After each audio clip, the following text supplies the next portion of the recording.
नमस्कार, मैं हूं रविंद्र साहू और आप देख रहे हैं कॉन्सेप्ट ऑफ करियर शो। दोस्तों, जब हमारे देश में +2 करने के बाद स्टूडेंट्स इंजीनियर बनने का सपना देखते हैं तो वो IITs के लिए अप्लाई करते हैं। IITs के साथ साथ एक और नाम है जिसके लिए वो अप्लाई करते हैं, उसका नाम है SRM। और आज हम हमारी टीम के साथ SRM यूनिवर्सिटी सोनीपत के कैंपस में हैं और आज हमारे साथ सिविल डिपार्टमेंट से डॉक्टर बजाज हैं। सर, बहुत बहुत स्वागत है आपका हमारे शो में। धन्यवाद। और हमारे साथ है कंप्यूटर साइंस डिपार्टमेंट से डॉक्टर पुनीत गोस्वामी जी हैं। सर, आपका भी बहुत बहुत स्वागत है हमारे शो में। एंड हमारे साथ ही SRM यूनिवर्सिटी सोनीपत की जो प्लेसमेंट डायरेक्टर हैं मिथु पांडे मैम भी हैं। मैम, आपका बहुत बहुत स्वागत है हमारे साथ कॉन्सेप्ट ऑफ करियर में। Thank you. सो आज हमारे साथ डॉक्टर पुनीत, डॉक्टर बजाज और मिथु पांडे मैम हैं। एंड सर, मैं आपसे जानना चाहूँगा कि हमारे यहाँ SRM यूनिवर्सिटी सोनीपत में इंजीनियरिंग में कौन कौन से स्पेशलाइजेशंस हैं? देखिए, SRM यूनिवर्सिटी सोनीपत में इंजीनियरिंग में कन्वेंशनल और नॉन कन्वेंशनल इंजीनियरिंग दोनों है। जब मैं कन्वेंशनल इंजीनियरिंग की कोर्सेज की बात करता हूँ तो हमारे पास सिविल इंजीनियरिंग है, हमारे पास मैकेनिकल इंजीनियरिंग है, हमारे पास इलेक्ट्रिकल एंड इलेक्ट्रॉनिक्स इंजीनियरिंग है। जब मैं नॉन कन्वेंशनल इंजीनियरिंग की बात करता हूँ तो हमारे पास कंप्यूटर साइंस इंजीनियरिंग है जिसमें बहुत सारी स्पेशलाइजेशंस हैं। हमारे पास इलेक्ट्रॉनिक्स एंड कम्युनिकेशन इंजीनियरिंग है एंड हमारे पास बायोमेडिकल इंजीनियरिंग है। ये सारी जो इंजीनियरिंग डिपार्टमेंट्स हैं इसमें हम BTech और MTech दोनों ऑफर करते हैं। दोनों ऑफर करते हैं। चलिए सर, ओवरऑल इन जनरल जिन ब्रांचेस में बच्चे एडमिशन से लेते हैं वो सारे हैं। पुनीत सर, मैं आपसे जानना चाहूँगा कि अभी टाइम चल रहा है, जो ये ड्यूरेशन चल रहा है, जो अभी टाइम ड्यूरेशन चल रहा है, तो इस टाइम पे AI, डेटा साइंस, इन सब चीज़ों की इंडस्ट्री में अच्छी खासी डिमांड है। तो क्या हमारे यहाँ भी कंप्यूटर साइंस के अंडर में स्पेशलाइजेशंस हैं इंडस्ट्री ओरिएंटेड? यस, हमारे यहाँ computer science and engineering branch में 5 स्पेशलाइजेशन प्रोग्राम है apart from the core computer science and engineering, and one specialization program in mechanical engineering also, that is robotics and automation। जो computer science and engineering में programme, जैसा कि आपने अभी कहा कि डाटा साइंस एंड AI का ज़माना है, तो पहला कोर्स स्पेशलाइजेशन ही हमारा data science and artificial intelligence है। दूसरा कोर्स हमारा ब्लॉकचेन एंड IoT है एंड थर्ड इज़ हमारा cloud and mobile application based development है। ये तीसरा कोर्स है। तीनों कोर्सेज हमारे इन एसोसिएशन विद इंडस्ट्री हैं, that is IBM। One specialization course we are running computer science and business system, and that is in association with हमारा TCS Tata consultancy services. और जो तीसरा हमारा स्पेशलाइजेशन प्रोग्राम है वो है क्लाउड इंजीनियरिंग एंड डेवऑप्स, इन जो हमारा एसोसिएशन में है ज़ेबिया के साथ। तो ये हमारे 5 स्पेशलाइजेशन प्रोग्राम जो कंप्यूटर साइंस एंड इंजीनियरिंग में है apart from the core computer science and engineering. एक हमारा स्पेशलाइजेशन प्रोग्राम है मैकेनिकल डिपार्टमेंट में, बीटेक मैकेनिकल में, जिसका कि नाम है रोबोटिक्स एंड ऑटोमेशन। चलिए सर, बहुत अच्छा है। सो ओवरऑल इंजीनियरिंग की वो सारी ब्रांचेस है जो इन जनरल बच्चे चूज़ करते हैं और कंप्यूटर साइंस के अंदर भी स्पेशलाइजेशंस हैं जो इंडस्ट्री ओरिएंटेड है। सर, मेरा एक और सवाल है आपसे कि आज के टाइम पे जैसे AI की बहुत डिमांड है और डेटा साइंस की भी बहुत डिमांड है, तो अभी आगे जाके क्या स्कोप होने वाला है इस फील्ड का जॉब से? यदि हम बात करें जॉब के रिगार्डिंग बात करें, या फिर और अभी और क्या रिसर्च आ सकते हैं आगे इन सब चीज़ों से रिलेटेड? देखिए, जो आर्टिफिशियल इंटेलिजेंस है आज के समय में ऐसा कोई भी सेक्टर नहीं है जो आर्टिफिशियल इंटेलिजेंस, डाटा साइंस और मशीन लर्निंग से अछूता हो। मेरे हिसाब से तो कोई ऐसा सेक्टर नहीं है। और चाहे हम बात करें हेल्थ सेक्टर की, चाहे हम बात करें एजुकेशन सेक्टर की, चाहे हम बात करें बैंकिंग सेक्टर की, और चाहे मैं बात करूं IT सेक्टर की, चाहे हम कहें कोई भी ब्रांच वाला बच्चा है, चाहे वो मैकेनिकल पढ़ता है, चाहे वो सिविल पढ़ता है, चाहे वो इलेक्ट्रिकल पढ़ता है, पर फाइनली वो भी जॉब, कई बार जो सिलेक्शन होता है तो वो जॉब करते हैं कोर प्रोफाइल इन्हीं में ही, स्पेशलाइजेशन प्रोग्राम में। तो इनका स्कोप अगर आप देखेंगे तो नंबर ऑफ एरियाज़ हैं। जैसे कि हम बात करें फुल स्टैक डेवलपर हैं, बिजनेस एनालिस्ट बनते हैं बच्चे, और डाटा साइंटिस्ट बनते हैं बच्चे। एंड जो हमारे बच्चे हैं करंट जो इन स्पेशलाइजेशन प्रोग्राम में पास आउट हो रहे हैं, और वो इन एरियाज़ में बहुत अच्छे पैकेजेस पे प्लेस्ड भी हुए हैं। विनीत सर, मैं आपसे जानना चाहूँगा कि एलिजिबिलिटी क्या है इन कोर्सेज़ के लिए? यदि कोई बच्चा +2 के बाद आ रहा है तो क्या वो डायरेक्टली आ सकता है? देखिए, एलिजिबिलिटी की जब हम बात करें तो बच्चा +2 के बाद भी आ सकता है। इसके अलावा SRM JEE, हमारा जो SRM चेन्नई कैंपस है उसका एग्ज़ाम होता है। हरियाणा डोमिसाइल और ख़ुद की स्कॉलरशिप ऑफ़र करने के लिए हम SRM HCAT का एग्ज़ाम भी करते हैं। हम लोग JEE मेंस के बेस पे भी बच्चों को डायरेक्ट एडमिशन देते हैं, बशर्ते उनकी रैंक या उनके परसेंटाइल अच्छे हो। चलिए बहुत अच्छा है। एंड सर एक और बहुत बड़ा कन्फ्यूज़न होता है बच्चों के अंदर कि भाई +2 तो कर लिया, अब इंजीनियरिंग करने जा रहे हैं, बट ब्रांच कैसे चूज़ करें। मैं चाहूँगा कि आप जो बच्चे अभी आपको टेलीविज़न स्क्रीन में देख रहे हैं, उन्हें थोड़ा सा गाइड करें कि ब्रांच को कैसे चूज़ करना चाहिए एडमिशन लेते वक्त। सर देखिए, मैथमेटिक्स और फिजिक्स इंजीनियरिंग का सार है। तो कोई भी बच्चा जो मैथमेटिक्स या फिजिक्स में अच्छा है वो इंजीनियरिंग चूज़ करेगा, हमेशा सक्सेसफुल होगा। अब आ जाते हैं कि कौन सी ब्रांच बच्चा चूज़ कर सकता है ना। फिजिक्स में अगर बच्चे का इलेक्ट्रॉनिक्स पार्ट स्ट्रांग है तो बच्चा इलेक्ट्रिकल, इलेक्ट्रॉनिक्स इंजीनियरिंग ले सकता है, या ईसी इलेक्ट्रॉनिक्स एंड कम्युनिकेशन ले सकता है। अब अगर बच्चा कहता है मुझे सरकारी नौकरी करनी है तो वो ट्रिपल ई चूज़ करे। अगर बच्चा कहता है कि मुझे प्राइवेट जॉब करनी है या मैं बाहर जाना चाहता हूँ, मैं इलेक्ट्रॉनिक्स मार्केट को एक्सप्लोर करना चाहता हूँ, तो वो इलेक्ट्रॉनिक्स एंड कम्युनिकेशन ले सकता है। अगर फिजिक्स में बच्चे का मैकेनिक्स पार्ट स्ट्रांग है, मतलब उसको लोड निकालना या इस तरह के काम अच्छे लगते हैं, तो बच्चा मैकेनिकल इंजीनियरिंग ले सकता है, सिविल इंजीनियरिंग ले सकता है। अब सिविल इंजीनियरिंग ज़्यादातर वो बच्चे लेते हैं जिनको सरकारी नौकरी का ज़्यादा शौक है, क्योंकि बहुत ज़्यादा मार्केट में सबसे ज़्यादा जॉब्स जो सरकारी हैं वो सिविल की है। रिगार्डिंग कंप्यूटर मैं हमेशा ये कहता हूँ कि जिस बच्चे का ब्रेन एनालिटिकल है, जो मतलब कुछ नया सोल्यूशन फाइंड आउट करना चाहता है कि मेरे पास अच्छा ये प्रॉब्लम है, इसका एक प्रोग्राम बना के उसको सॉल्व कर दूं, तो उस तरह के बच्चों के लिए कंप्यूटर साइंस परफेक्ट ब्रांच है। चलिए सर, मैम मैं आपसे जानना चाहूँगा कि एक बच्चे ने इंजीनियरिंग में एडमिशन ले लिया फर्स्ट ईयर में, तो अभी उसे फर्स्ट ईयर की पढ़ाई करनी है, ट्रेनिंग करनी है, दैन फिर उसे जॉब तक जाना है, तो इसका प्रोसेस क्या है आपकी यूनिवर्सिटी में कि एक बच्चा फ्रेशर है एकदम, जो 12th करके आया है और अभी उसे 4 साल की पढ़ाई करनी है, ट्रेनिंग करनी है, जो भी करना है, दैन फिर उसे जॉब लेनी है।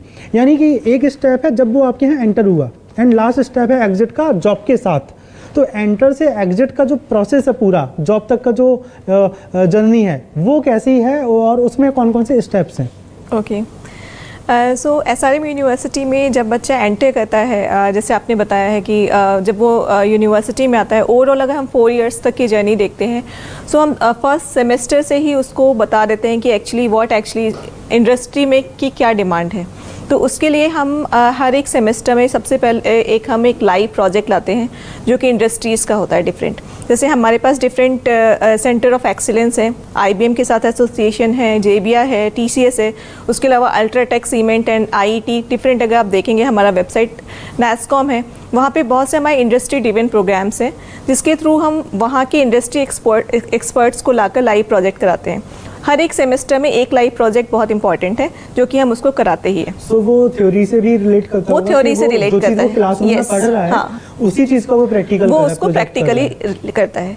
सेकेंड पार्ट है हम उनको समर इंटर्नशिप पे बहुत फोकस करते हैं। And summer internship is not, ऐसा नहीं है कि वो जाकर कहीं पे भी करेगा, उसके लिए प्रॉपर फैकल्टी मेंटर्स होते हैं। We have industry mentors. हम अपने सारे जितने स्टूडेंट होते हैं हम उनको डिफरेंट इंडस्ट्री में भेजते हैं, उनको हम प्रॉपर मॉनिटरिंग करते हैं उसके लिए। एंड बेस्ड ऑन दैट वो जब वो 8th सेमेस्टर तक जाता है तो उसके पास पूरा वो जो 8th सेमेस्टर 6 मंथ्स का उसमें पूरा इंटर्नशिप है। सो अगर आप लास्ट तक देखते हैं उनको तो उनके पास 8 मंथ्स का पूरा इंडस्ट्री एक्सपोजर होता है, मतलब उसे पता है हाउ इंडस्ट्री वर्क्स।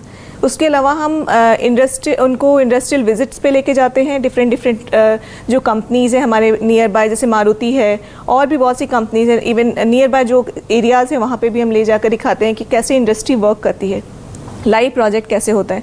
और फर्स्ट सेमेस्टर के से हम उनको इंग्लिश इंट्रोड्यूस करते हैं so that they can face, जब वो कंपनी कोई आती है कैंपस प्लेसमेंट्स में कैसे बैठे, कैसे कम्युनिकेट करते हैं। सेकेंड सेमेस्टर ऑनवर्ड्स हम उनको ट्रेन करते हैं कि how to crack any interview, how to speak, public speaking कैसे करनी है, कैसे पर्सनालिटी डेवलपमेंट की प्रॉपर ट्रेनिंग, प्रॉपर हमारे इन हाउस जिसमें आप बोलना कैसे है, प्रैक्टिकली आपको इंटरव्यू कैसे फेस करना है, पूरी पर्सनालिटी डेवलप आप लोग कराते हैं। तो हमारा वो पूरा 6 सेमेस्टर तक चलता है।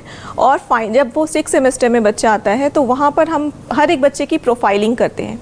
प्रोफाइलिंग में क्या होता है कि वो कहाँ पे स्टैंड कर रहा है, और वो उसे हमने कॉन्सेप्ट दिया है फिनिशिंग स्कूल का, जिसमें कि वो 1 मंथ में पूरा उसकी एक ही ट्रेनिंग 4 टाइम्स होती है, जिसमें कि उसकी एप्टीट्यूड ट्रेनिंग, उसकी टेक्निकल ट्रेनिंग, उस सारी उसकी स्किल्स को हम लोग पूरा चेक करते हैं।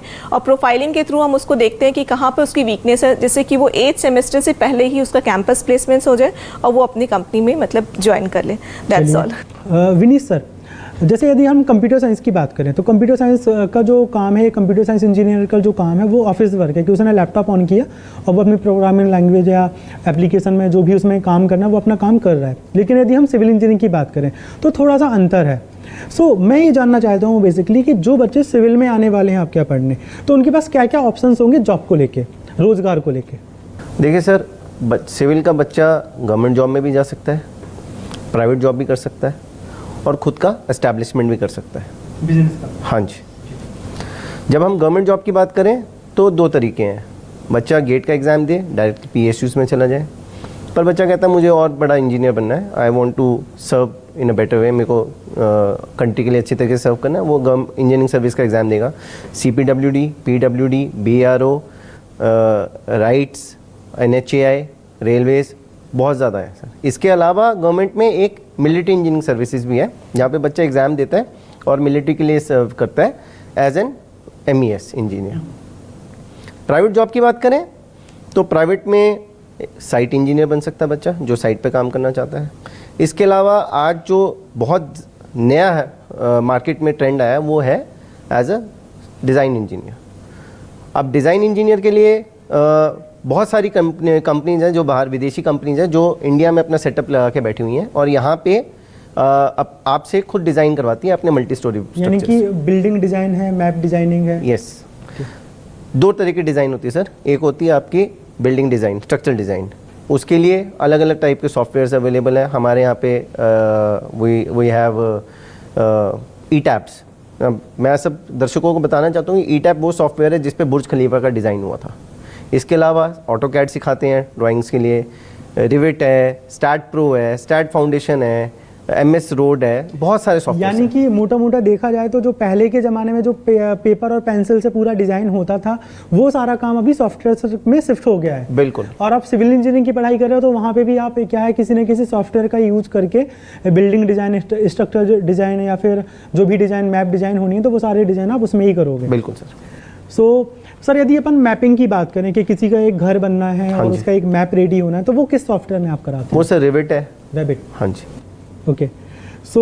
इसकी सर कितनी ट्रेनिंग होती है और कौन कौन सी वो कंपनीज हैं जो आपके साथ मिलकर बच्चों को ट्रेन करती हैं सॉफ्टवेयर के? देखिए सर, हमारे पास तो खुद का हमारे यहाँ मिस्टर नितिन दहिया फैकल्टी है, वो खुद L&T में सॉफ्टवेयर इंजीनियर थे पहले।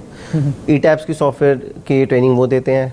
अगर नॉन डिस्ट्रक्टिव टेस्टिंग की बात करें, एक्चुअली में हम लोग कंसल्टेंसी भी कर रहे हैं और उसी में मैं तीसरे पॉइंट पे जब जो बता रहा था कि कंसल्टेंसी बच्चा कर सकता है, खुद एक वो अपना एक सेटअप खोल सकता है या खुद एक कंसल्टेंट इंजीनियर भी बन सकता है। यानी कि मतलब जिन बच्चों को गवर्नमेंट या प्राइवेट जॉब नहीं करनी है वो अपनी खुद की फर्म खोलें और लोगों को कंसल्ट करें कि भाई घर कैसे बनाना है, बिल्डिंग का डिजाइन कैसे होना है, स्ट्रक्चर कैसे होना है। इसके अलावा सर स्ट्रक्चर स्टेबिलिटी भी बच्चे चेक करते हैं। हमारे पास modern state of art equipments हैं, ऐसे ऐसे इक्विपमेंट हैं जिनकी कॉस्ट ही बहुत लाखों में है और अगर उस पर बच्चे को ट्रेनिंग है और बच्चा उसे अच्छे से कर पाए तो बड़े आराम से बच्चा घर बैठे स्ट्रक्चरल कंसल्टेंसी करके अच्छे पैसे कमा सकता है। सर अभी एक और भी बड़ा डाउट होता है बच्चों के अंदर कि हम किसी कॉलेज में जाएं या फिर किसी यूनिवर्सिटी में जाएं। सर इसमें भी थोड़ा सा आप गाइड करेंगे बच्चों को कैसे कंपेयर करना चाहिए कि कॉलेज बेस्ट है या फिर कोई यूनिवर्सिटी बेस्ट है? बहुत अच्छा क्वेश्चन किया रविंद्र जी आपने। ऐसे कई क्वेश्चंस हमारे पास आते हैं, बच्चों की क्वेरीज आती हैं कि हम डायलेमा में हैं, हम कंफ्यूज हैं, हम किस में एडमिशन लें, इंजीनियरिंग कॉलेज में लें, यूनिवर्सिटी में लें, और इन दोनों में लें तो क्या इनमें फ़र्क क्या है। तो हम उनको उसी तरह से समझाते हैं कि इसका डिफरेंस क्या है, इनमें क्या क्या संभावनाएं हैं।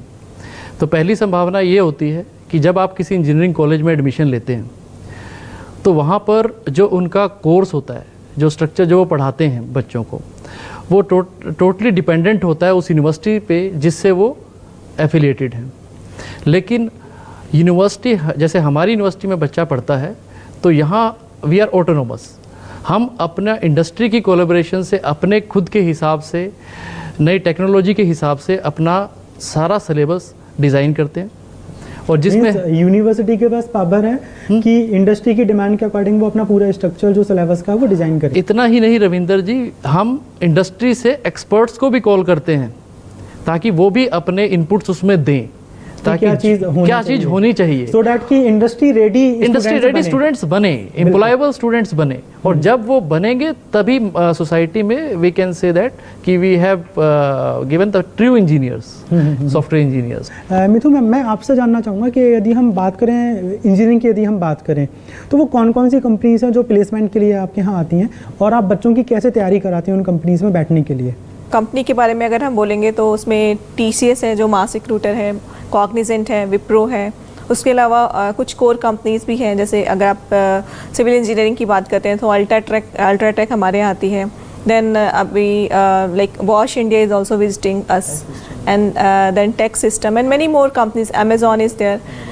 सो lots of companies we have and that start from 3 lakhs। हमारा एक बेंच मार्क है जिसमें हम 3 lakhs से नीचे किसी भी कंपनी को नहीं बुलाते हैं, so that is the minimum bench mark. And then mostly जो हमारे प्लेसमेंट्स में अराउंड 90% जो कन्वर्जन होता है वो 8 सेमेस्टर की जो 6 months इंटर्नशिप होती है उससे ही हो जाता है, क्योंकि ओवरऑल वो 6 मंथ में उसे पता चलता होगा कि भाई इंडस्ट्री में काम होता कैसे है। एग्जैक्टली। तो मोस्टली जो हम, जैसे मैंने आपको बताया 7 सेमेस्टर से हम कैंपस प्लेसमेंट स्टार्ट करते हैं, तो वहाँ पे जो कंपनी आती है वो 6 months का इंटर्नशिप भी ऑफर करती है, और वो भी पेड इंटर्नशिप होता है, लाइक दैट स्टार्ट फ्रॉम 10,000 से लेकर 25,000 तक मिलता है। इवन उनका इसका मतलब 8 सेमेस्टर कंप्लीट होने से पहले they start getting some amount from the company, और उसके बाद उनका प्री प्लेसमेंट ऑफर में वो कन्वर्ट हो जाता है। बहुत अच्छा है मैम। कोई स्टूडेंट है, आप प्लेसमेंट तो आप लोग करा ही रहे हैं, आप बहुत अच्छे से ट्रेनिंग भी करा रहे हैं, इंटर्नशिप भी करा रहे हैं, लेकिन कोई बच्चा है जिसे जॉब सीकर नहीं बनना, उसे जॉब क्रिएटर बनना है, उसे जॉब्स देनी है, स्टार्टअप्स खोलना है, तो इंजीनियरिंग के बच्चों को आप स्टार्टअप्स के लिए कैसे हेल्प करते हैं? तो इसके लिए हमारे पास क्लब्स हैं, जैसे हमारी यूनिवर्सिटी में एक स्पार्क करके क्लब है specially for computer science engineering है। उसमें बहुत से ऐसे इलेक्ट्रॉनिक्स के भी स्टूडेंट होते हैं, इवन सिविल के भी स्टूडेंट होते हैं, बिकॉज हमारे यहाँ CBCS सिस्टम है जिसमें कि कोई सिविल इंजीनियरिंग का स्टूडेंट कोई एक सब्जेक्ट ऑप्ट कर सकता है कंप्यूटर साइंस से भी। सो इफ अगर उस बच्चे को लगता है कि नहीं मुझे कुछ प्रोग्रामिंग में अच्छा करना है और कुछ आगे बढ़ना है, तो वो कोडिंग क्लब ज्वाइन कर लेता है। सो उस क्लब के थ्रू ही बहुत से स्टार्टअप्स हमारे स्टूडेंट ने स्टार्ट किया, जैसे पहले बताया भी हुआ, काफ़ी सारे स्टार्टअप्स हमारे यूनिवर्सिटी के भी स्टार्ट हुए हैं, और वो कोडिंग क्लब उसमें पूरा हेल्प करता है। वो पूरा स्टूडेंट ड्रिवन होता है, और उसमें फैकल्टी सपोर्ट करती है, because we have very good experience faculty. Also हमारे पास जो इंडस्ट्री एक्सपर्ट्स आते हैं, जैसे हमारे पास IBM के एक्सपर्ट्स आते हैं, वो भी उनको गाइड करते हैं हम इस प्रोजेक्ट को कैसे नेक्स्ट लेवल तक लेके जाएं। और हमारा मैनेजमेंट हमें हमेशा सपोर्ट करता है स्टूडेंट को, जो कि जिससे कि अगर उनको फंड्स की भी ज़रूरत है तो हमारा मैनेजमेंट हमेशा उनको सपोर्ट करता है आगे बढ़ने के लिए। साहू जी, एक चीज़ और ऐड करना चाहूँगा, हमारे पास यूनिवर्सिटी में खुद का इंक्यूबेशन सेंटर है, doctor Ahmed physics department head उसको लीड कर रहे हैं। इसके अलावा अभी जैसे मैम ने बताया, हमारा एक ट्रेनिंग सेंटर खोला बॉस ने।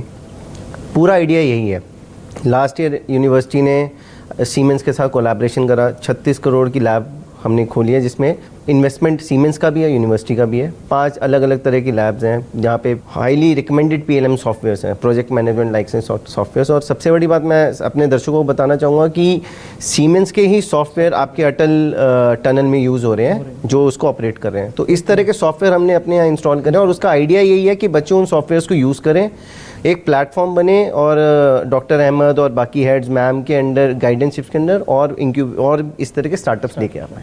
सो ओवरऑल आपको +2 करने के बाद यदि इंजीनियरिंग में अपना करियर बनाना है तो SRM एक अच्छा ऑप्शन है, क्योंकि जब आप SRM में एंटर करते हो तो फर्स्ट ईयर से ही आपकी ट्रेनिंग शुरू हो जाती है। आप लाइव प्रोजेक्ट में काम करते हो, आप इंटर्नशिप करते हो, फिर लाइव इंडस्ट्री में जाकर वहाँ पे आप काम सीखते हो, फिर आपकी PDP जो होती है, पर्सनालिटी डेवलपमेंट जो प्रोग्राम की क्लासेस होती हैं वो होती हैं, और आपको इस लायक बनाया जाता है कि आप एक अच्छे इंटरव्यू को क्रैक कर सकें, एक अच्छी जॉब ले सकें।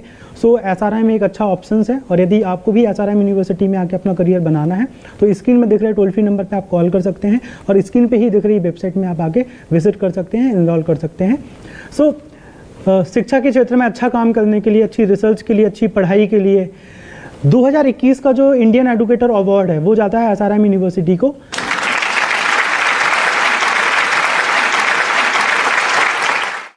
Thanks for watching concept of career show.